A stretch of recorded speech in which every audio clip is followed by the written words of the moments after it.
ہجرت حبشہ 5 نبوی۔ کفار قریش نے جب اپنے ظلم و ستم سے مسلمانوں پر عرصہ حیات تنگ کر دی تو حضور رحمت عالم صلی اللہ علیہ وسلم نے مسلمانوں کو حبشہ جا کر پناہ لینے کا حکم دیا۔ نجاشی حبشہ کا بادشاہ، جس کا نام اصحمہ اور لقب نجاشی تھا، عیسائی دین کا پابند تھا مگر انصاف پسند، رحم دل اور تورات اور انجیل وغیرہ آسمانی کتابوں کا ماہر عالم تھا۔ اعلان نبوت کے 5ویں سال رجب کے مہینے میں 11 مرد اور 4 عورتوں نے حبشہ کی جانب ہجرت کی۔ ان مہاجرین کرام کے مقدس نام حضرت عثمان غنی رضی اللہ تعالیٰ عنہ اپنی بیوی حضرت بی بی رقیہ رضی اللہ تعالیٰ عنہا کے ساتھ، جو حضور صلی اللہ علیہ وسلم کی صاحبزادی ہیں، حضرت ابو حذیفہ رضی اللہ تعالیٰ عنہ اپنی بیوی حضرت سہلہ بنت سہیل رضی اللہ تعالیٰ عنہا کے ساتھ، حضرت زبیر بن عوام، حضرت مصعب بن عمیر رضی اللہ تعالیٰ عنہ، حضرت عبد الرحمن رضی اللہ تعالیٰ عنہ، حضرت عثمان بن مظعون رضی اللہ تعالیٰ عنہ، حضرت ابو سیرہ رضی اللہ تعالیٰ، حضرت ابو سیرہ بن ابی رحم رضی اللہ تعالیٰ عنہ، حضرت ام سلمہ رضی اللہ تعالیٰ عنہ کے ساتھ ان کے شوہر حضرت ابو سلمہ رضی اللہ تعالیٰ عنہ، اپنی اہلیہ حضرت ام سلمہ رضی اللہ تعالیٰ عنہ کے ساتھ،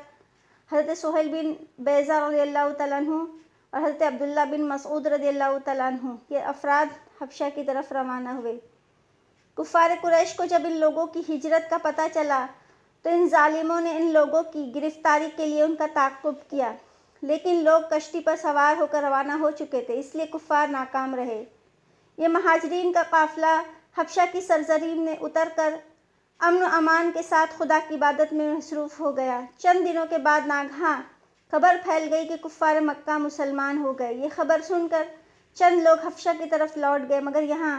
آ کر پتہ چلا کہ یہ خبر غلط تھی، چنانچہ بعض لوگ پھر حبشہ چلے گئے اور پھر کچھ لوگ مکہ روپوش ہو کر رہنے لگے، لیکن کفار مکہ نے ان لوگوں کو ڈھونڈ لیا، ان لوگوں پر ظلم ستم کرنے لگے۔ حضور صلی اللہ علیہ وسلم نے پھر لوگوں کو حبشہ چلے جانے کا حکم دیا، چنانچہ حبشہ سے واپس آنے والے ان کے ساتھ دوسرے مظلوم مسلمان کل 83 مرد اور 18 عورتوں نے حبشہ کی جانب ہجرت کی۔ کفار قریش کا سفیر دربار نجاشی کے دربار میں تمام مہاجرین نہایت امن و سکون کے ساتھ حبشہ میں رہنے لگے، مگر کفار مکہ کو کب گوارا تھا کہ فرزندان توہین امن و سکون کے ساتھ رہے۔ ان ظالموں نے کچھ تحائف کے ساتھ عمرو بن عاص کو بادشاہ حبشہ کے دربار میں سفیر بنا کر بھیجا۔ ان دونوں نے نجاشی کے دربار میں پہنچ کر تحفوں کا نذرانہ کیا اور بادشاہ کو سجدہ کر کے فریاد کرنے لگا، اے بادشاہ، ہمارے کچھ مجرم مکہ سے بھاگ کر آپ کے ملک میں پناہ گزین ہوئے ہیں، آپ ہمارے ان مجرموں کو ہمارے حوالے کر دیں۔ یہ سن کر نجاشی بادشاہ نے مسلمانوں کو دربار میں طلب کیا۔ حضرت علی رضی اللہ تعالیٰ عنہ کے بھائی حضرت جعفر رضی اللہ تعالیٰ عنہ مسلمانوں کے نمائندہ بن کر گفتگو کے لیے آئے اور دربار کے آداب کے مطابق بادشاہ کو سجدہ نہیں کیا مگر صرف سلام کر کے کھڑے ہو گئے۔ درباریوں نے ٹوکا تو حضرت جعفر رضی اللہ تعالیٰ عنہ نے فرمایا، ہمارے رسول صلی اللہ علیہ وسلم نے خدا کے سوا کسی کو سجدہ کرنے کا حکم نہیں دیا ہے اور سجدہ کرنے سے منع فرمایا ہے، اسی لیے بادشاہ کو سجدہ نہیں کر سکتا۔ اس کے بعد حضرت جعفر رضی اللہ تعالیٰ عنہ نے دربار شاہی میں